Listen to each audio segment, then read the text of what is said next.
After months of complete silence, Webb, star of Married to Medicine, is finally opening up about her ex-husband, Dr. Gregory Lunsford, and his new wife, Sweet Tea. In a fiery statement, Webb made her feelings crystal clear. She's no longer staying quiet while others spread falsehoods. She's tired of being portrayed as the villain, especially when it was she who walked away from a toxic marriage. No more sugarcoating the truth, she's speaking out. This time, Webb addressed the manipulative behavior, the betrayal, and even implied that Sweet Tea might be perpetuating a cycle of dysfunction rather than being the innocent new bride caught in the middle. Webb shared that she had stayed silent for so long because she didn't want to give her ex's new relationship more attention than it was worth. But after being dragged into the drama season after season, and especially following Sweet Tea's public breakdowns and outrageous accusations, she decided it was time to speak her truth. She reminded everyone that her marriage to Dr. G didn't end over trivial issues.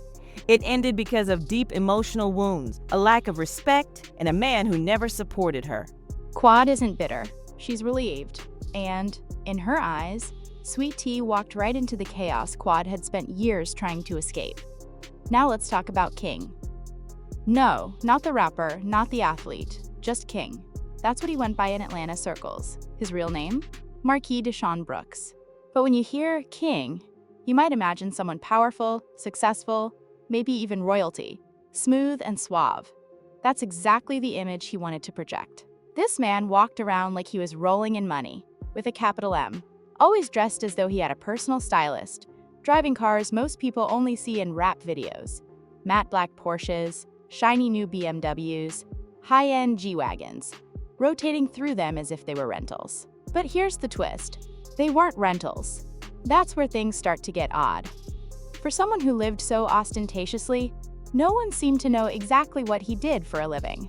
People would ask, "So what's King's deal?" And the answer was always vague. He had businesses, he was in the auto game, or the classic, he's connected. Connected to what, though? No one could really say. But in Atlanta, where the flashy and mysterious lifestyle is adored, that kind of vibe often goes unnoticed. If you've got the look and the cash, people tend not to ask too many questions. King blended right in at VIP lounges, charity galas, and celebrity birthday parties. He had charm, knew exactly who to talk to, and always seemed perfectly at home. On the outside, he appeared to be the complete package. But even the cleanest of images can crack under the weight of reality. And for King, those cracks began to show early on. All right, now this is where things get a bit murky. King starts really showing off, big time. We're talking about designer gifts, luxury vacations, Birkin-level bags. Webb's social media feed shifted from showcasing a strong black woman on her grind to a more spoiled, serene, soft life. And hey, we love that for her. She deserved it. But people close to her began asking the obvious questions. Where is all this money coming from? Not in a gossipy way, but more like a genuine curiosity. Does he even have a job? The thing is, no one could ever provide a clear answer. He wasn't linked to any well-known businesses. Soon, whispers started circulating in their circles. Is this man really rich, or is he just incredibly good at making it look that way? And the cars? Every few weeks, King would pull up in a different luxury vehicle. One week it was a Benz, the next a Tesla, then a brand new BMW with no tags. The week after that, people on social media started jokingly calling him Atlanta's car fairy. It was funny, until it wasn't. Looking back, some of those exact cars were later connected to a car theft ring. He was eventually convicted for the same makes and models, some even with matching dents or custom rims that fans recognized from his IG stories.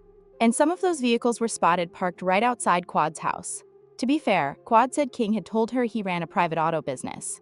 And if that's what your man tells you, and you love him, you might not dig too deep, especially when everything looks good on the surface. But law enforcement later confirmed there was no legitimate business. While Webb was living her soft life, the streets were buzzing with a much harder truth. All right, here's where things take a seriously wild turn. And when I say wild, I mean Netflix docuseries level wild. Fast forward to late 2023, and suddenly Atlanta news is buzzing. There's this huge investigation going on involving an enormous car theft ring. We're talking stolen vehicles, fake VINs, fraudulent titles, the whole operation. Think Fast and Furious, but without the cool stunts and a lot more jail time. At first, it seemed like just another crime ring being exposed. But then, in early 2024, Bam King gets arrested. We're talking mugshot, cuffs, the whole deal. And the thing is, investigators have been keeping an eye on him for months. They had surveillance footage, GPS trackers, fake car registrations, they had receipts. This wasn't just a few missing cars. It was organized, structured, and bold. And here's the kicker. King wasn't some small-time player, not a runner. No, he was the head of the entire operation. Once that news broke, people started putting the pieces together. Remember all those cars he flaunted on social media? Well, it turns out some of them were stolen. And not just in Atlanta, some of them were traced back to other states. And remember how he kept showing up in new cars with dealer tags that mysteriously never came off? Yeah, that was a massive red flag, and we missed it. Now, once King's name hit the headlines, all eyes turned to Quad. Because when your man is living that large, people are going to talk. With King behind bars, the spotlight immediately shifted to Quad, and the pressure to speak out became impossible to ignore. But here's what really threw people off. Quad didn't say anything. People had questions. Was she involved? Did she know? Was she hiding something? Some fans were more understanding, with one commenting, "Y'all need to let that woman heal in peace. She's already embarrassed enough. This ain't her crime." But others weren't so kind. One user said, "Ain't no way you're living with someone, flaunting stolen cars, and you don't know something." Critics jumped in hard, calling her out and accusing her of playing dumb. Some even suggested she must have benefited from the scheme. I mean, when your name makes the headlines for something you didn't do, and you stay silent, it can look suspicious. But here's the thing. Sometimes silence doesn't equal guilt. Sometimes it's just embarrassment, or even heartbreak. Think about it. Finding out the person you loved and trusted was living a double life. That's not just a breakup. That's betrayal on a completely different level.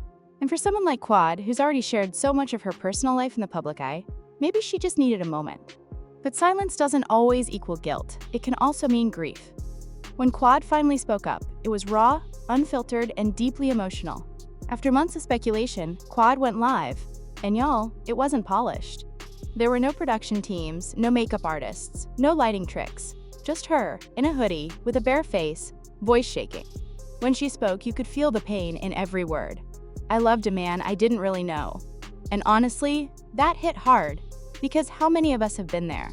Thinking we know someone, trusting them with our entire heart, only to find out they were wearing a mask the whole time.